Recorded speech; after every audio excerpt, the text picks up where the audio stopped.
სახელითა მამისაითა და ძისაითა და წმინდისა სულისაითა.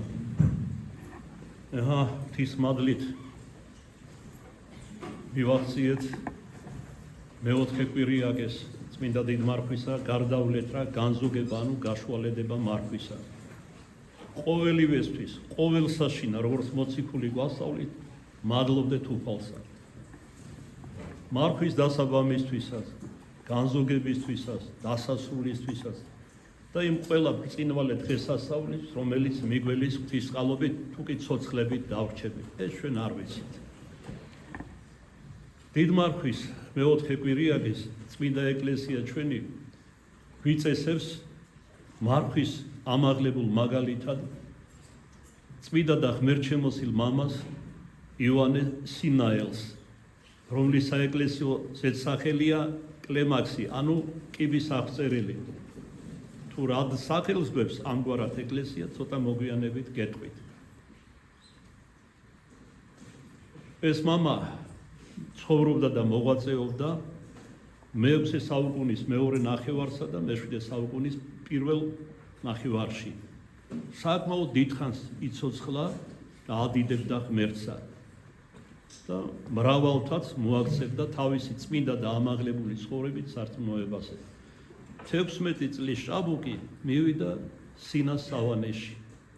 მას აქ დაუდგინეს მოწვარი მარტირიოსი, რომელიც საკმაოდ კაცრი ასკეტი მამა იყო და თავისი სულიერი გამოცდილება გადასცა რა თქმა უნდა თავის მოწაფეს, რომელიც ჩინებული მოწაფე აღმოჩნდა ამ ღირსი მამისა. ყველაზე მეტად რითაც გამოირჩეოდა დასაბამიდანვე წმინდა იოანე კიბის აღწერელი, ეს იყო სრული მორჩილება. მორჩილებას ის უწოდებდა ნებელობის, ნებისყოფის სამარეს. ანუ სავსებით მოკლა სულიერი მამისადმი მორჩილებაში, თუმცა დიდარი იყო იგი კეთილგონიერებითა და განშით, სავსებით განუშელად დაუმორჩილა თავის სულიერ მამას თავისი ნება. შვილო, მაწუხე, ხან ხელს შემოიდებ, ხან თვალს მოიფხან და ჯეცადიკ. შენცას უხდები ქართულად რო თქვა და მეც მაწუხე.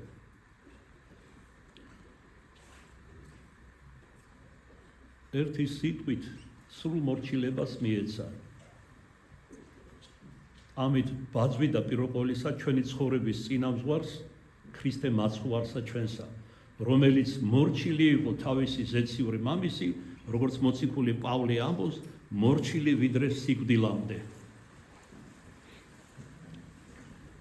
20 წლის ასაკში რამდენადაც საკმაოდ კარგი სულიერი მონაცემები აღმოაჩნდა იოანეს, სულიერი მამის ლოცვა კურთხევით იგი აღკვეცილ იქნა მონოსნად და მთელი 19 წელიწადი დამორჩილებული იყო სულიერ მამა მასწავლებელს. ხოლო როდესაც მარტირი აღესრულა, მან იღუმენის წინამძღვრით, სინასთან თავისი იღუმენი ჰყავდა, რა თქმა უნდა, წინამძღვარი, მთელი სავანე იყო, ერთ-ერთი ყველაზე უცნობილესი სავანე იმ დროიდელ სავანეთა შორის და უამრავი იყო მაგხანად სავანეები. ეგვიპტეში, პალესტინაში, სინას მთაზე, შამ მთაზე, მანგანის მთაზე, ცალკეულ მართლმადიდებელ ქვეყნებში, მათ შორის იბერიაში და ესე შემდეგ. და განმარტოვდა ერთ-ერთ უდაბნოში, სადაც მიეცა ასკეტურ მარხვას. მოდი ესეც უნდა აღვნიშნოთ, რადგან მის ცხოვრებაში ნათქვამია, რომ სადაურობით, საიდან იყო, არავინ არ იცოდა, მათ შორის მისმა თანამედროვეებმაც და მისი ცხოვრების აღწერლებაც. არის ვარაუდი, რომ იგი იყო შვილი ღირსი ქსენოფონტესი, რომელიც სინასთაზე მოღვაწეობდა, რომელიც ასევე წმინდანთა შორის არის შერაცხილი, მაგრამ ეს მხოლოდ ვარაუდია. ყოველ შემთხვევაში ქრისტეს მიერ ის ყალა და აღმოშვება შემდგომად ნათლისღებისა ღირსმა მამამ მარტირიოსმა, რომლის დიდი მადლიერი იყო მთელი ცხოვრების განმავლობაში. და ესე იგი განმარტულ დაუდაბნოში და უნდა აღინიშნოს ისიც, რომ არამე განსაკუთრებული უკიდურესი სახის ასკეტიზმით ის არ გამოირჩებოდა ზოგიერთი მამისაგან განსხვავებით, რასაც უფლებას აძლევდა, რისი უფლებასაც უფროსორად აძლევდა სამონაზვნო განჩინება, ყველაფერს იღებდა მადლიერით, მაგრამ იღებდა ყველაფერს ძალზე ცოტას. ძილით ცოტა ეძინა. აქ შეიძლება მართებულიც იყოს გრიგოლ ღვთისმეტყველის სიტყვები ვახსენო, ესე იგი იძინებდა რომ ძილით ეკურთხებინა თავის ცხოვრებაში. იძინებდა იმდენს, რამდენიც სჭირდებოდა იმისთვის, რომ გონება არ ამღვრეოდა. იმიტომ რომ თქვენ იცით რომ თუნდაც აი რამოდენიმე დღე დაღამე ადამიანმა რომ არ დაიძინოს, ცოფდება, ჭუიდან გადადის. იმიტომ რომ ძილის დროს ჰიპოფიზის ჯირკვლიდან გამოიყოფა სითხე ჰიპოფიზისა, რომელიც აუცილებელია ადამიანის ცხოველსყოფელობისათვის. საერთოდ აი ბოლო დროს ხშირად ვკითხულობ სამედიცინო გამოკვლევებს, პოპულარული სახით რომ არის დაწერილი. მე როგორც მორწმუნეს მწამს ღვთის დიდი სიბრძნისა და მეცნიერებისა, მაგრამ ასეთი დიდი სიბრძნით თუ იყო შექმნილი ადამიანის სხეულის კი, რომელიც წნადი და წარმავალია, ნუ ამას გულახდილად გეტყვით ვერ ვიფიქრებდი.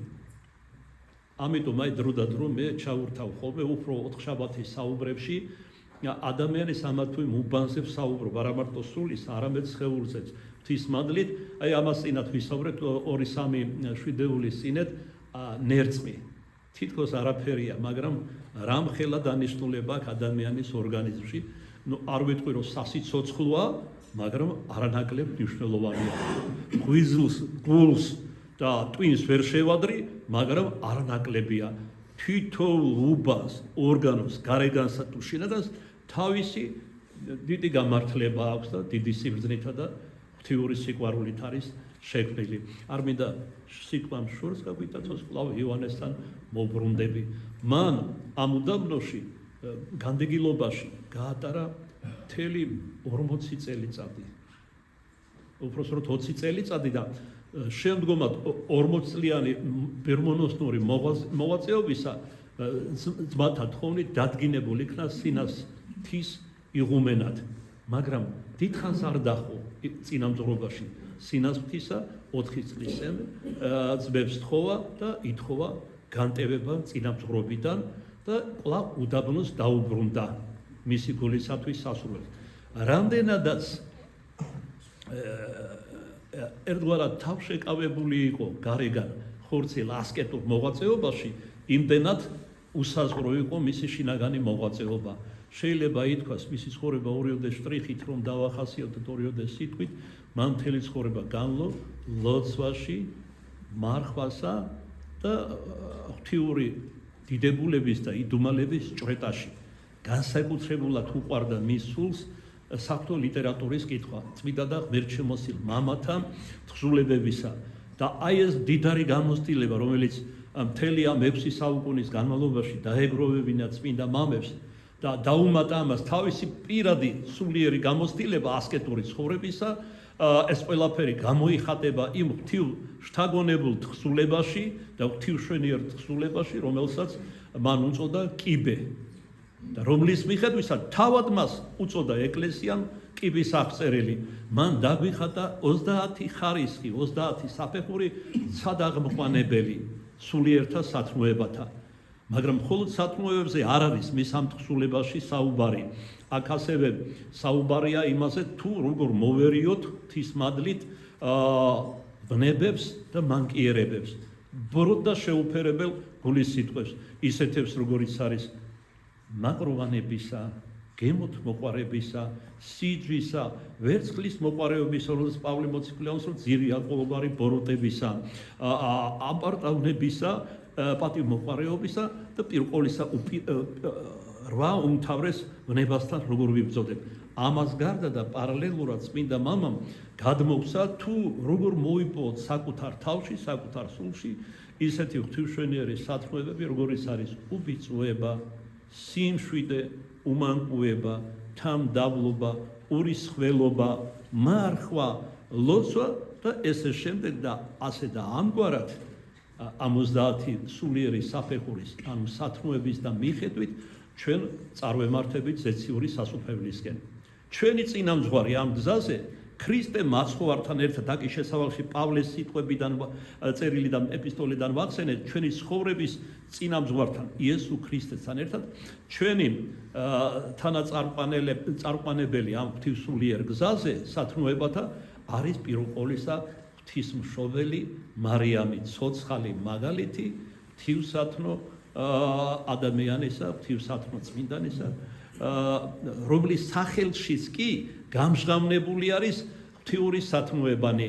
თქვენ იცით, რომ ყოვლადწმინდა ღვთისმშობელს სახელი მარიამ ეწოდა ზეცით გამო, ზეციდან.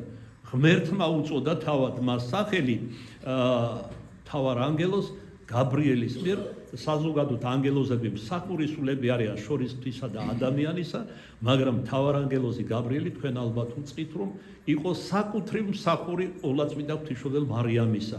მისი მფარველიც იყო, მისი მსახურიც იყო, რადგან ღვთისმშობელი მარიამი, როგორც იცით, აღემატა არათუ მხოლოდ გაბრიელ თავარ ანგელოზს, არამედ მიქაელსაც და ყოველთა ზეციურთა ძალთა სერაბინ ქერაბინთა და ესე შემდეგ. ამიტომ მისი ღვთივსათნო ცხოვრება გამჟღავნებული იყო მის სახელშიც, მაგრამ ის ხომ ჯერ იშვა, შემდეგ ეწოდა, მერმე ცხოვრობდა და მოიპოვა სათნოებანი. მაგრამ ის რომ ღმერთმა მთავარ ანგელოზ გაბრიელის მიერ შობამდე უწოდა და შობის შემდგომაც მარიამ ნიშნა ეს იყო წინასწარმეტყველება. ამ ღვთიურ სახელდებაში და ღვთისაგან სახელდებაში იყო წინასწარმეტყველება თავად ღმერთისა, თუ ვინ იქნებოდა ის, ვინც იშვა წმიდათა და მართალთა მშობელთა იოაკიმ და ანასაგან. თქვენ იცით, რომ სიტყვები მარიამ იშლება, ნაწილდება ანაგრამებად. ეს არის სხვადასხვა სათნოებათა პირველი ასოები, როგორიც არის უბიწოება, მარხვა, ლოცვა და ასე შემდეგ. აი ეს კრებსით ითქმის, ესე იგი, რამოდენიმე სათნოება მის სახელში გამჟღავნებული, უმთავრესი სათნოება, მაგრამ მოიაზრება სულ ერთიანად ყველა დანარჩენი სათნოებაც. ისე როგორც აი მაგალითად, როდესაც რწმენის სიმბოლოში წამში ვამბობ ჩვენ სულ 12 წევრისგან შედგება, 12 აღსარებლობისგან, ასე ვთქვათ. როდესაც ვამბობ შესაბამის ადგილას რომ წამს აღვიარებ ერთსა ნათლისღებასა, ეს არ ნიშნავს იმას, რომ მხოლოდ ნათლისღებას, ანუ ნათლობის საიდუმლოებას ვაღიარებ. როგორც მინამავები განმარტავენ, მასში მოიაზრება დანარჩენი 6 საეკლესიო საიდუმლოებაც.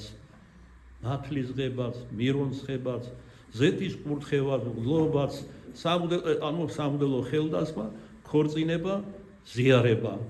კრებსით ყველა აქ ასევე აქაც როდესაც ვამბობ მარიამ მოიაზრება ყველა სათნოებანი.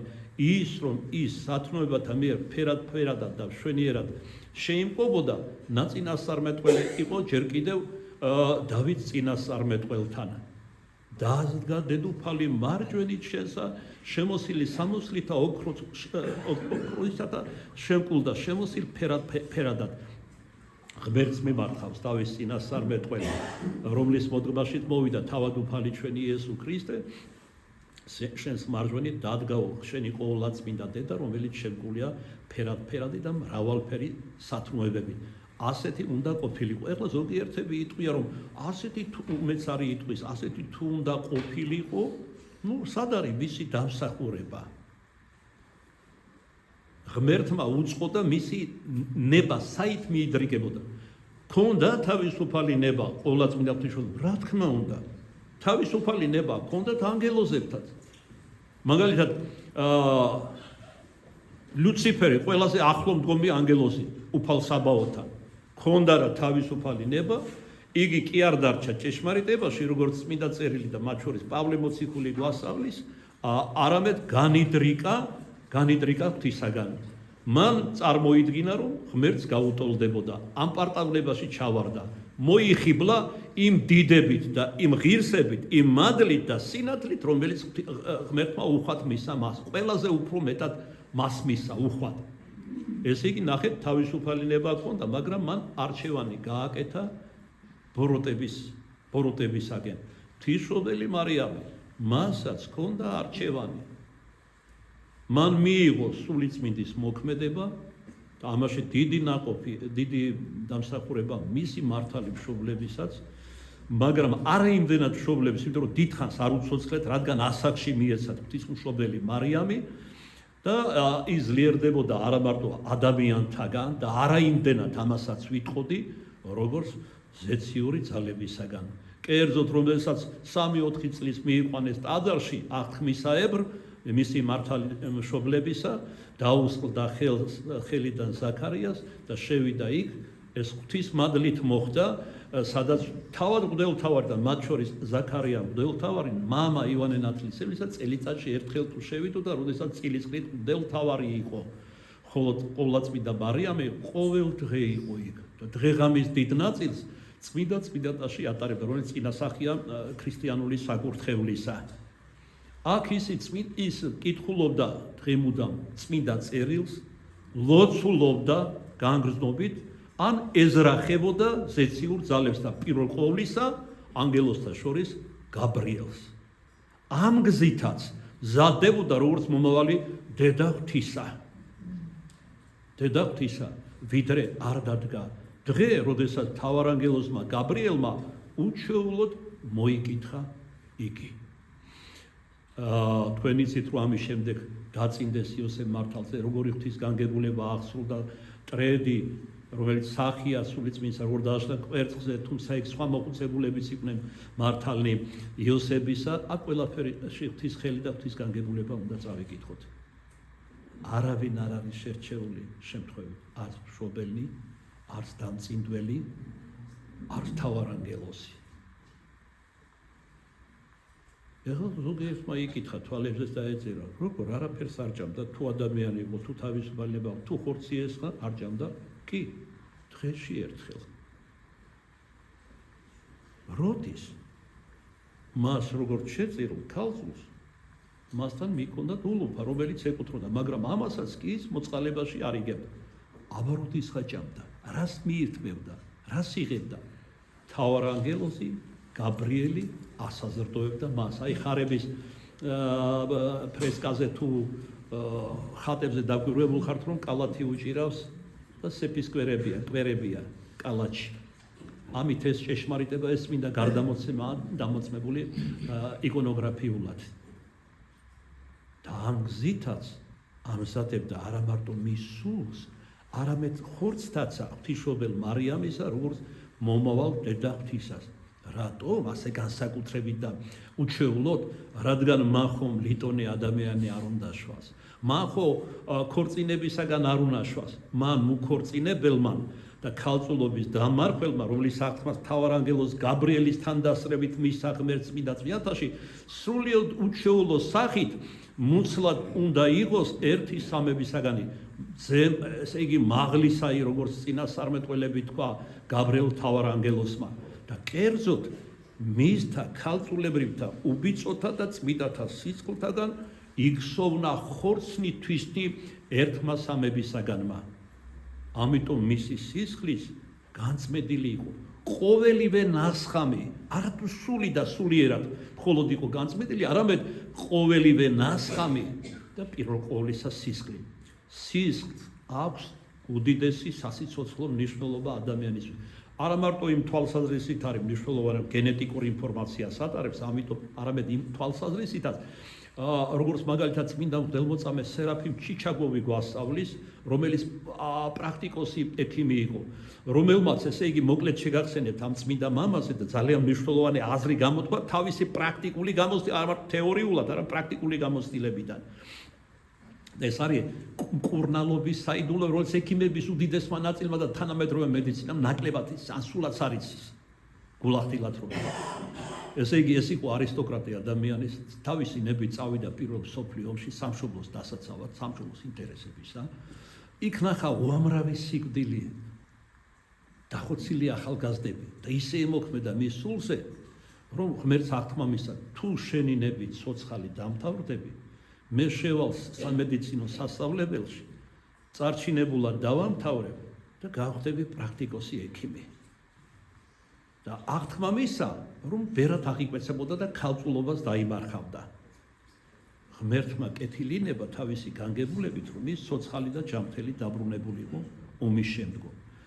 შევიდა მართლაც სანქტ-პეტერბურგის უმაღლეს სამედიცინო სასწავლებელში, ჩინებულად დაამთავრა და გახდა პრაქტიკოსი ექიმი. არა თეორეტიკოსი, თუმცა დიდი კარიერული წინსვლა ელოდა დღეს როგორც იცით, სხვადასხვა არაფერი მსგავს.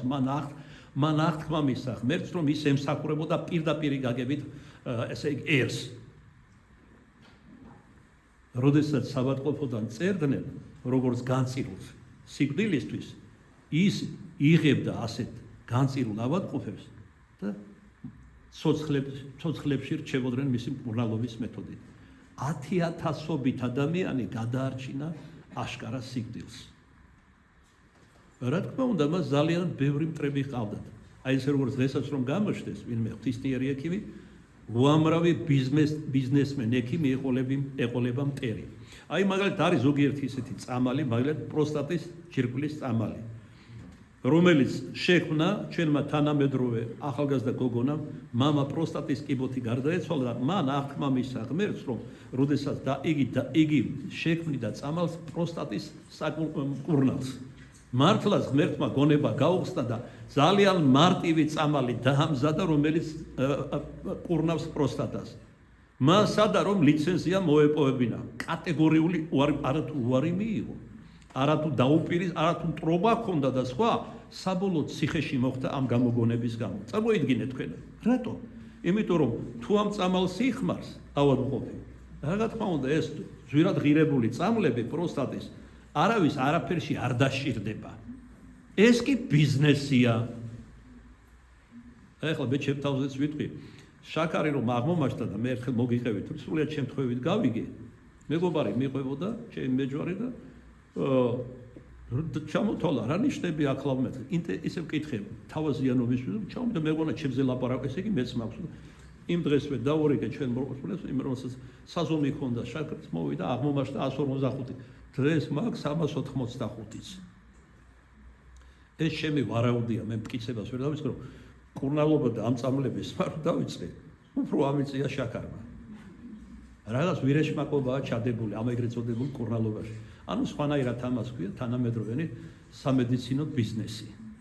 იმიტომ ძალიან ძვირი ღირს, დიაბეტური საჭმელ-სასმელი ღირს ბევრად უფრო ძვირი. როცა პირიქით უნდა იყოს, იმიტომ რომ ის ავადმყოფია, უძლურია და შეიძლება არ აქვს საშუალება. ეს არახუმანურია. ეს არის არახუმანური მედიცინა. ეს არის ბიზნესი და არა მედიცინა სინამდვილეში. თავი ვანებოთ, ეხლა მეც არ ჩამქოლონ ემანდ ბიზნესმენმა, ექიმებმა. თუმცა მათ შორის არიან პატიოსანი, მაგრამ თუ გამოჩნდება ასეთი ვინმე დიმიტრი გელოვანი, რომელიც ექიმი იყო იმ კომედიაში, რა თქმა უნდა ძალიან მძიმე დღეები ელოდება ამ მთელი მასისგან ვითომ ექიმებისა, ანუ ბიზნესმენებისა. ასეთივე დევნა და უფრო მეტიც ჰქონდა წმინდა მამასაც, წმინდა სერაფიმე ჩიჩაგოვსაც. რას არ მიაწერდნენ? მაგსაც უწოდებდნენ, ალქაჯსაც, მატყუარახას, თაღლის, მაგრამ ჩვენ მოდი მარტივად ვთქვათ, ფაქტის სახეზე იყო 10,000-ობით გადარჩენილი ადამიანი, რომლებიც რა თქმა უნდა მადლიერი იყვნენ და ის რომ პოპულარული იყო როგორც ექიმი და მადლიერი ჰქონდა ძალიან ბევრს, ამიტომ სიმპათიურად უყურებდნენ, ბოლშევიზმი იყო ამ დროს არ დაგავიწყდეთ ეკლესიას მის გამოც და მისი პიროვნებისა, ეს გახდა ერთ-ერთი უმთავრესი მიზეზი, რომ მის დაეხრიტათ. გესმით თქვენა, რომ მოესწროთ მის დამინდობა და ეკლესიის მიმართ სიმპათიები და სიტყვა უბრალო ხალხის, რომელიც განკურნა, სიკვდილს გადაარჩინა მარტივად რომ ვთქვათ. მოკლედ რისთვის მოვიყვანე, ეს მინდა მამა რატომ მომაგონდა საგანგებოდ არც მიფიქრია, რემინისცენციით გაჩნდა ჩემ ცნობიერებაში, როცა ვსაუბრობდი მსგავს საგანზე, სისხლზე, კერძოდ. მთელი მკურნალობის საიდუმლოება ამბობს ეს მინდა მამამ, მდგომარეობს სისხლის სიწმინდეში და მის მიმოქცევაში. თუ სისხლი სუფთა და რა მოაქვს ორგანიზმის თქვენ და პირველ ყოვლისა twinისთვის, თქვენ ალბათ იცით. გულსაც შეეხება, გული არის მხოლოდ ტუმბო, ღვიძლი ფილტრი, მაგრამ მნიშვნელოვანია ის, რასაც ემსახურებიან. სისხლის სიწმინდეს რო არ დაიბიდნოს ღვიძლი ამისთვის არის და მიმოქცევის სისწორეს. აი ამ ორ რამეზია დამოკიდებული, რამდენად ჯანმრთელი იქნება ადამიანი. თუ ყველაფერი რიგზეა ამ თვალსაზრისით, ადამიანი დიდხანს იქნება ჯანმრთელი და ასე შემდეგ. ამას ამჯერად თავი ვანებოთ და ჩვენს მინდა მამას დაუბრუნდეთ, რომელიც თავაზობს სულიერ მკურნალობას და დაგვიტოვა არაჩვეულებრივი თივშთაგონებული თხზულება კიბეთ წოდებულისა, რომელიც თანაბრად სასარგებლოა არა მარტო ბერმონოზნებისთვის და ასკეტებისთვის, თუმცა პირველ ყოვლისა ბერმონოზნული ცხოვრების ასკეტური ცხოვრების გამოცდილება გადმოცემული, გამჟღავნებული, არამედ ასევე ერისკაცებისთვის. და არის წმინდა ასკეტურ საგნებზე საუბარი ამ თხზულებაში, მაგრამ არის ისეთ საგნებზე, ისეთ ნებებზე თუ სათქმეებზე საუბარი, რომლითაც თანაბრად არიან დაავადებული თუ სარგებლობენ, როგორც ბერები, ასევე ერისკაცები. თუნდაც ეღარად ჩამოთვალ, გემოთ მოყვარება, ნაკროვანება, წმინდა მამები თავად ამბობენ, იშვიათად თუ ვინმე თავისუფალი იყოს გემოთ მოყვარება, ნაკროვანებისაგან. თქვათ ასევე ხიბლისაგან და ასე შემდეგ. აი ამის გამო რომ სამაგალითო თხზულება და სახელმძღვანელო დაგვიტოვა ამ წმინდა მამამ და თავად ცხოვრებითაც იყო სანიმუშო, დააწესა ესე იგი უფლის ეკლესია, მეოთხე კვირიაკეს წმინდა იოანე კიბის აღწერელის ხსენება. თქვენ ისიც პირველი კვირა რას მიეძღვნა მართლმადიდებლობის ზეიმი არის, მე გრიგოლ პალამას, იგივე მართლმადიდებლობის ზეიმის გაგრძელება, ოღონდ წმინდა და ასკეტი ბერმონაზონი მამებისთვის. შემდეგ მოდის ჟღვის თაყვანისება, რატომ? იმიტომ რომ განზოგება ახლოვდება და უკვე ძალები მეტნაკლებად ბევრ ჩვენთაგანს გამოელია.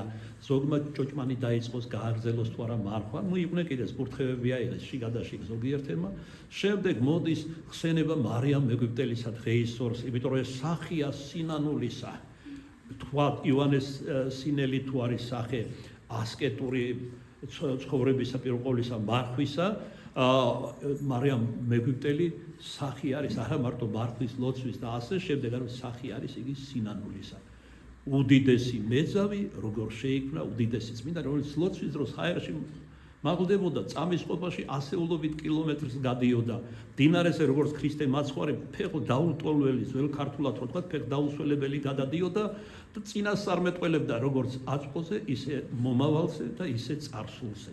უამრავი მაგალითები არის. საამისოდ მის ცხოვრებაში მართალია ძალიან მოკლე რედაქცია შემორჩა მისი ცხოვრებისა, მაგრამ სავსებით საკმარისია წარმოდგენა რომ შევიქმნათ თუ როგორი იყო ეს ადამიანი, ეს ქრისტიანი. გულში დილით ვიდრე აღსარებებზე მობრძანდებოდეთ, ზევით წირვა იწყებოდა, ვიჯექით ჩემთვის აღდგომის ტაძრის ეზოში და ვფიქრობდი იმაზე, რაც ყველაზე უფრო არსებითი არის, როგორ გადავრჩები. გარდა მაგისა, ვარ რა მოხუცი და დაავადებული, ვფიქრობ ამაზეც. როგორ იქნება ჩემი მომავალი ცხოვრება. მოდი როგორც მამაშვილებს ისე გაგიზიარებ. არ ვსურს დიდი ხანია ქალაქში ცხოვრება, გამოჩნდა საშუალება, შესაძლოა ქალაქგარეთ გადავსახლდე პატარა ბინაში, რომელიც ჩემთვის იქნება ფაქტიურად ბერმონაზული გარემო. მეუღლესთან ერთად ვიქნები, ნუ ეხლა თუ მე გამიხმო პირველი ეს ღვთისნება, თუ მეუღლე აქ არის ეხლა, არ გამიწყრება, ნუ არაფერი აღარ მაინტერესებს ერში და არ მაკავებს. ალბათ თუ ღვთისნება იქნება, მინდა რომ მონაზვნად აღვიკვეცო და იქ ჩემ პატარა სახლში ქალაქგარეთ დავეყუდო. იმიტომ რომ ერთ-ერთ ექიმთანაც ჰქონდა საუბარი და მანაც მირჩია და ჩემ თავსაც უყურებ, რომ იმდენად შემერყა ჯანმრთელობა, რომ მე მონასტერში ალბათ ვერ შევძლებ ცხოვრებას. მონასტერი ეს არც სამკურნალო ადგილია, ხორცის თორე სულის როგორ არ არის და არც დასასვენებელი სახლია და არც მოხუცთა თავშესაფარი. ამიტომ ვიფიქრე განსაჯე ექიმის შეხედულებას გავიზიარე და ვფიქრობ, რომ ჯობს ისევ მართოდ ვიყო. ვიდრე შემეძლება მოვალ ტირავ ამ ტაძარს, სადაც ჩემი მღვდლობისა და ცხოვრების ყველაზე მნიშვნელოვანი და უმეტესი ნაწილი გავატარე. და როცა ვერ შეძლებ, ვიქნები სახლში და მე თქვენ მოხვალთ ზოგიერთები, თუ ყველა არა. აი ამ ფიქრებში ვიყავი, სწორედ ჩაძირული, როცა გულში იფეთქა პოეტიზირებულმა განწყობილებამ, სასწრაფოდ შევედი სასანთლეში და ჩავიწერე ეს განწყობილება, რომელიც მინდა თქვენს გადაგცეთ, არა მარტო იმიტომ რომ ეს ჩემია, იმიტომ რომ მე ვიცი ახლა მე მოხუცებსაც უსმენ ავადმყოფებსაც და ბევრი რამე თანხმედრა არის ჩვენს განცდებში და მგრძნობელობებში, ამ ასაკში და ამ სნეულებებში. არაფრით თითქმის არ შემისწორებია, როგორც მოვიდა ისე ჩავწერე. მოციქულთა სამრევლოში შორის სასაფლაოსი, მზივარ მღვდელი დაღონებით, მომავალზე ფიქრებით, რა იქნება როს მოვკვდები, ნეტავ სად დავუკვიდრდები, მივეჩვიე საფრთხო წესრიგს და აღარ სურს ქაოსი.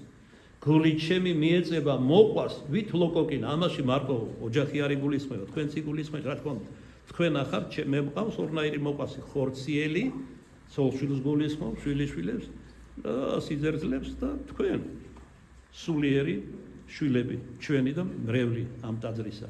მას გული ჩემი მიეწება მოყვას ვით ლოკოკინა, ჩემი მისგან განშორება მომტანია ტკივილის.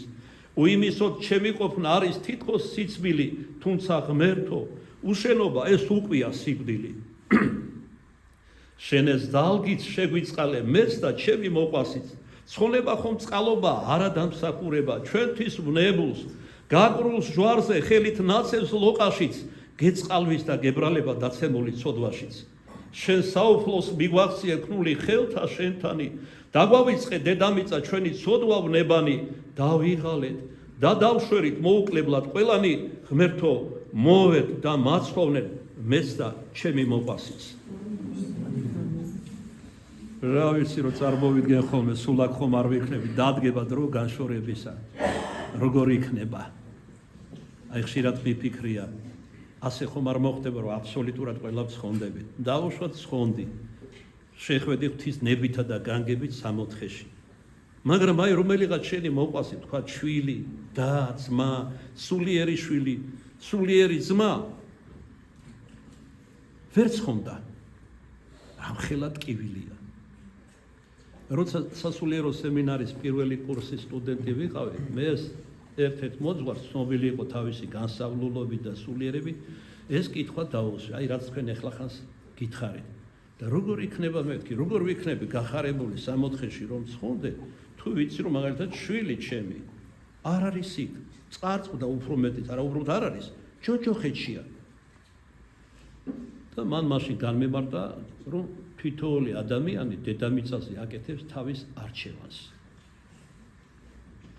არა მარტო შენ, მასაც ღმერთმა ყველაფერი მისცა რომ სწორუპოვარი არჩევანი გაეკეთებინა. კი არ წარწმედილიყო, არამედ ცხონებულიყო, მარადილ სიხარულში ყოფილიყო.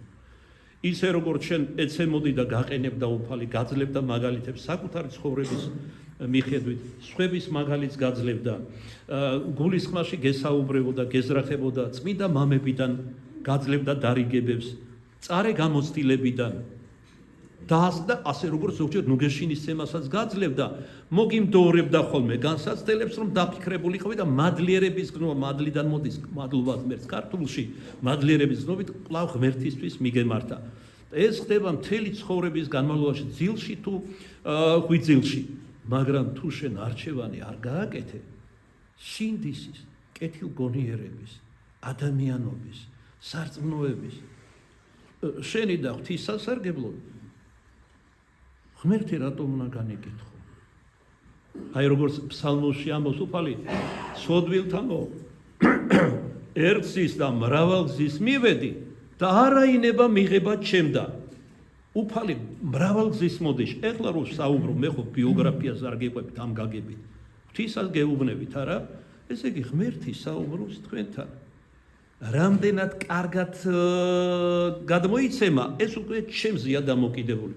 როგორც სულიერება ქადაგებელს, ცხოვრების წესი და ასე შემდეგ, რწმენა მხურვალე თუ გულგრილი ნერვილი, იმის და მიხედვით გადმოიცემა ის, რაც თავის თავში წმინდა, თავისთავად ღვთის სიბრძნე და სწავლება.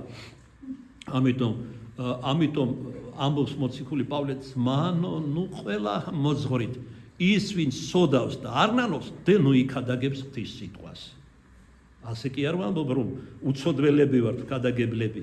მრავალგზის ვეცემით ჩვენი სულმოკლეობით და უგუნურებით, მაგრამ ღვთის მადლით ვდგებით და ღმერთს ეს მოსწონს, როცა ადამიანი კი არ მარცხდება, კი არ ნებდება ცოდვას, არამედ როცა დგება ის. აი მაგალითს ამბობს ერთი წმინდა მამა, რომ აი თქვათ ადამიანი ჩავარდა შესავალში ვახსენეთ გემოთ მოყარებაში, ნაყროვანებაში. მერე ვარდება სინანულში, რატომ ჭამა ამდენი? ღმერთს შესწოდა, უკვე ლოცვაც ეზარება, იმიტომ რომ ოხშივარი ადის საჭვლისა, ტვინის ქერქს აწვება და ესე იგი თვლებაზღურის ადამიანს უმჭირს ლოცვა და სხვა. და ამ და სხვა მიზეზების გამო უკვე სინანულში ჩავარდა. მაგრამ როდესაც ის ტირის, რომ ცოდვაში ჩავარდა და ეცრუა ღმერთს, ღმერთს უყვარს ის, იმიტომ რომ ის ნანობს. აი როგორი ადამიანი უყვარს უფალს, მონანული. ამიტომ ამბობს ივანე ოქროპირი, ჯორს ისევ ცოდვა სინანულით, ვიდრე სიმართლე თვითკმაყოფილებით. მეზვერე ფარისევლის იგავს რომ განმარტავს, აი ესეთ დასკვნას აკეთებს ეს დიდი და მსოფლიო მამა. ეს იმას კი არნიშნავს, რომ ცოდვა კარგია. უძლურია ჩვენი ბუნება, შესწოდე, ეცადე წამოდგე. ღმერთ სინანული აჩვენ. ასეთის თნავ მოსვლან ხარ უფალს. მაგრამ იყო მართალი გარეგნულად და განიკითხავდეს ხვებს, საძაგელი ხარ თვის თვალში. ამიტომ ამბობს ოქრო პირილობ შობს ისევ ცოდვა სინანული, ვიდრე სიმართლე თვითკმაყოფილებითა და მსვაუბრობით. და ბოლოს ჩვენს მცირე საუბარს ვიდრე სადღესასწაულო სავედრებელ პარაკლის აღუვლენდეთ წმინდა იოანე სინაელს ჩვენს მამებთან და თქვენთან ერთად სურს ჩვენს უფალს იესო ქრისტეს მივმართო აწინდელი კვირიაკის კერძოდ ცისკრის ერთ-ერთი ტროპარით, რომელიც აქებდით და ზედა ითქმეს. და აი ამ ლოცვით, ამ ტროპარით მივმართო უფალ ღმერთს. მოვედით და ვიქმოდეთ საიდუმლოსა მას ვენახსაშინა სინანულისა ნაყოფსა. რამე თუ რომელისა მუშაკობენ ამაშინა, არათუ სმისა და ჭამისათვის მუშაკობენ. ეს ვენახი არის ეკლესია და მისი საიდუმლოებანი. თქვენ იცით, რომ ვენახს ოთხმაგი მნიშვნელობა აქვს ქრისტე მაცხოვრისა, ღვთისმშობელ მარიამის, ქრისტეს ერისა და ეკლესიისა. მოდი თუ აი ამ ვენახში მუშაკობდეთ თუ არათუ სმისა და ჭამისათვის, არამედ სვერთა და მარხვისა და ლოცვისა და სათმოებათა ტკბილსა ნაყოფსა გამოსცემენ, რომელთა საშრომასა მაცხოვარი ქრისტე შეიწირავს და მისცემს დრაქანსა, ანუ ტალანტსა, ცოდვისა პატიშს და დამხსნელსა სულთასა, ღვთივბრწყინვალესა, ხოლო მრავალ მოწყალე უფალი ჩვენი იესო ქრისტე, რომლის არს დიდება თანა მამით და სული წმინდით ურთ აზდა მარადის და უკუნითი უკუნისამდე. ამენ.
Gesme da sacheli tauplisata vere udimat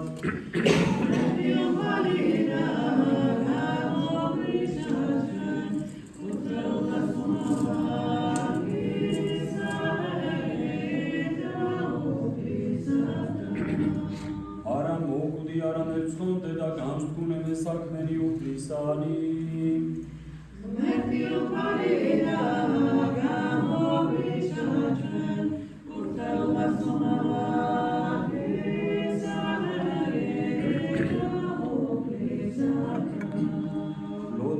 შეურაცხეს მაშენებელთა ესე იქნა თავგიდეთა უფლისანი ერიკო ესე და არ საკვირველ წინა შეთვალთა ჩვენდა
შეგვეწიენ გვაწყობენ შეგვიწყალენ და დაგვიწვენ ჩვენ ღმერთო შენი თამადლითა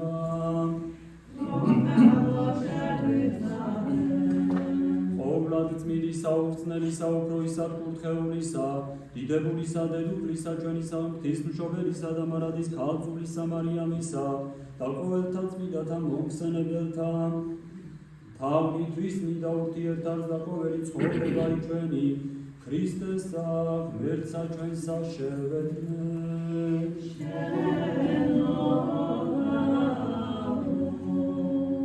რამე თუ კურთხეულარ სახელი შენი და დიდებულ მეუფება შენი მამისა და ძისა და წმიდისა სულისა ათ და მარადის და უკუნითი უკუნისამდე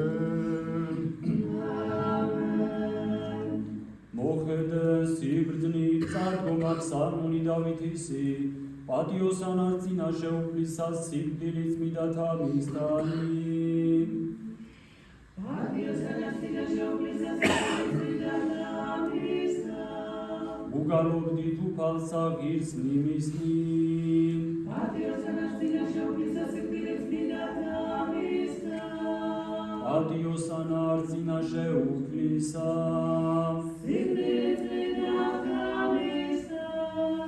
Uflisa mi martvi loca.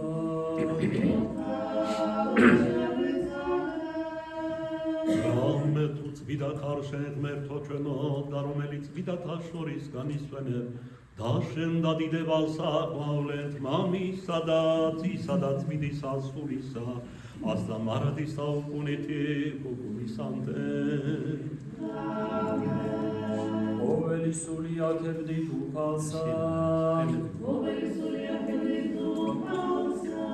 აკებდით ღმერთსა წმინდათა შორის ქრისტა, აკებდით მას სამყაროთა ძალის ამისისათა.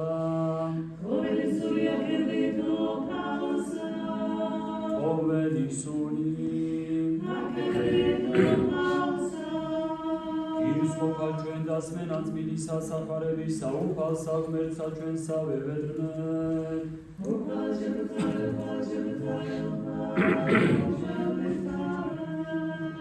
სიბრძნით აგემართენი, დაისმინე წმინდა სახარება. შვიდობა იყურელთა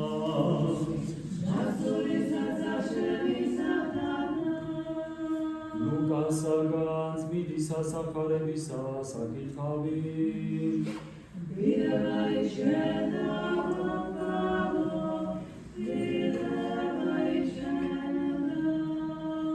მოხედენ აუყალმანთვის სამოწაბეთა მეტად ხარკლაკაკნის უიტარამეთ თქვენი არსაკუთელი ღმრთისაკი მეტად ხარკრომელ თახშისაც რამე თუ განსეს მეტად ხარკრომელის აც რამე თუ იცი მოხდეთ მეტად იყვნენ რაჟამს მოგიტულეთ თქვენ კაცთა და ოდეს გამოგასცნენ და გაგვედრებდნენ და განხადონ სახელი თქვენი ვიხართ საბოროტანის ათვის კაცისა იხაროდნენ მას დესაშინა და მთიარული თქვენი რამე თუ ანგაესერა სასკიდელი თქვენი მრავალ არსა დაშინა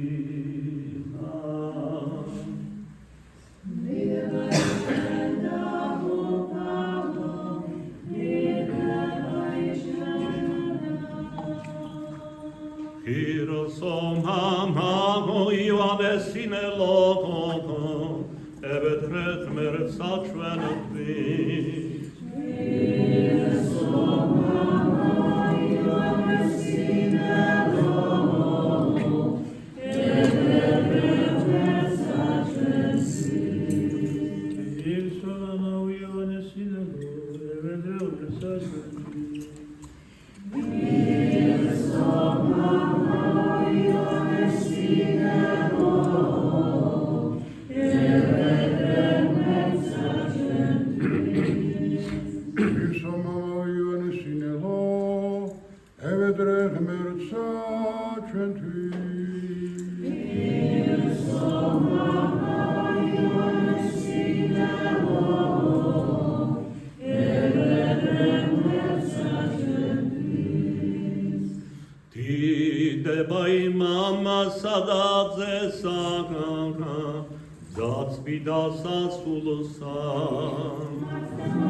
Sa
წყალენ ჩვენ ღმერთო დიდი დაწყალობითა შენითა ევედრებით ისმინე და შეგვიწყალენ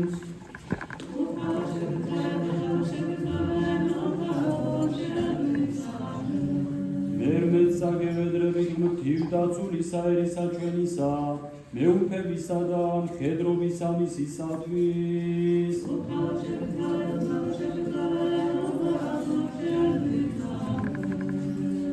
მერმეცა გევედრებით უთმინდესისა და ულიკარესისა სრულიად საქართველოს კათოლიკოს პატრიარქისა და თბილისის მთავარეპისკოპოსისა და ბიჭვინთისა და სხუმავ-ხაზეთის მიტროპოლიტისა დიდი სამეუღისა მამისა ჩვენისა ილიასათვის და საპატრიარქო ტახტის მოსაყდრისა სენაკისა და შოროსის მიტროპოლიტისა შიოსათვის და ყოველთა ქრისტეს მიერ ძმათა ჩვენთათვის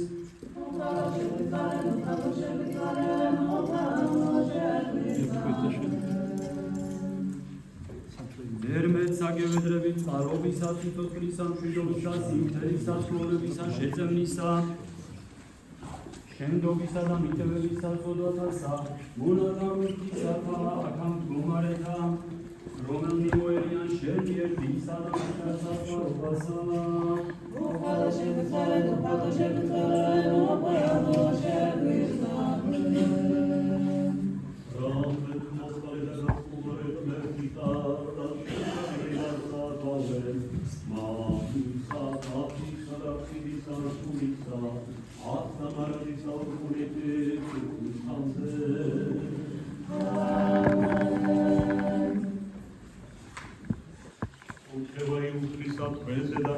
მადლითა და გასწუყარებითა, ოლადვიან დამარათა, უკუნეთი უკუნი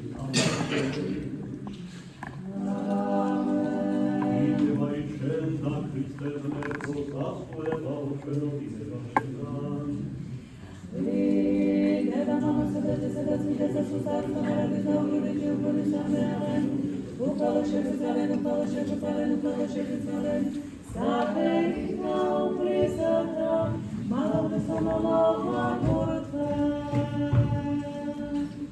Qudretით აღგობილმან ქრისტემან ჭეშმარიტმან ღმერთმან ჩვენმან მეოხებით ყოვლად უხსნელისა დედისათვისათა ძლიერებითა პატიოსნისა და სკოლოს ყოფელისა ჯვარისათა წვიანთა ზეც საუხორცოთა ძალთა მთავართათა მიქაელისა და გაბრიელისა და ყოველთა წვიანთა ზეც საუხორცოთა ძალთათა წვისა დებულისა წინასწარ მეტყველისა წინამორბელისა ნათლისმელისა იოანესისა წვიანდიდებულთა წინასწარმეტყველთა მართლისა ელუქისა და ელია თეზბელისათა და ყოველწვიანთა წინასწარმეტყველთათა წვიანდიდებულთა და ყოვლადქებულთა ქალთა მოციქულთა პეტრესა და პავლესითა წვიანდიდებულთა და ყოვლადქებულთა მოციქულთა ქართველ გამანათლებელთა ანდრია პირველწოდებულისა სიმონ კაანელისა მატათა ბართლომე თადეოს მათე მახარებელისათა და ყოველწვიანთა მოციქულთათა წვიდისა მოციქულთა სორისა ქალწულისა ნინო ქართველთა გამანათლებელისათა მოციქულთა სორთა მეფისა ჩვენისა მირიანისა დედოფლისა ნანაისითა წვიდისა დიდისა მოწამისა ძევა შემოსილისა საკვირველთ მომხვედისა გიორგისათა და დიდისა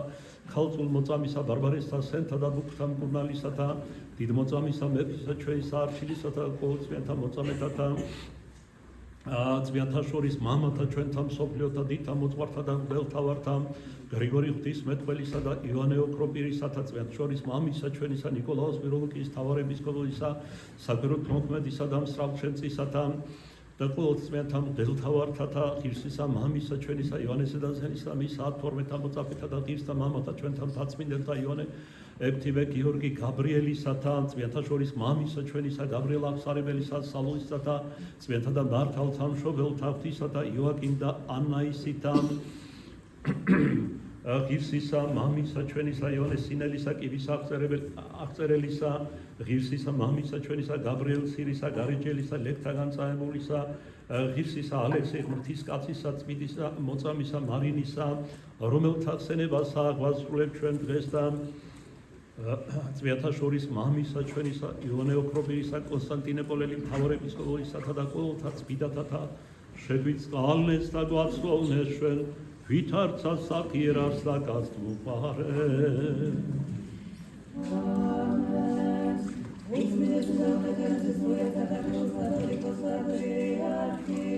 Სენატრის მთავარეპისკოპოსი ბიჯის და ხომალდის მიტროპოლიტი დიმიტრი მამაიშვენი იგია დასაპატრიარქო ტახტის მოსახლე სენატისა და ჩხალოსნის მიტროპოლიტი ეშიო დედასულიერი ჩვენი და მეუღლე ამისი წინამძღვარდებული წმინდის სამის დაძრისა დაყოლი მართლმადიდებელი ქრისტიანები დაიცეო ყველა მრავალსა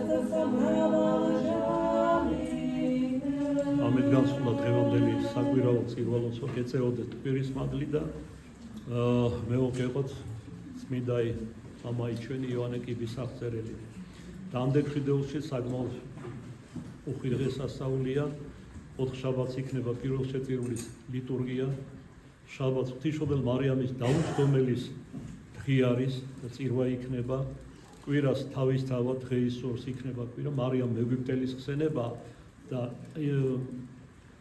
ამ დღესასწაულის მომდევნო დღეს ორშაბათს იქნება ერთი 12 საუკუნე დღესასწაულთაგანი ხარება ყოლაწმინდა ღვთისმშობელ მარიამისა. ეს 4 წირვალოცვა იქნება და ღვთისმადლით როგორც შეძლოთ მოგზავნით. აი ეს არის ზიარეთ.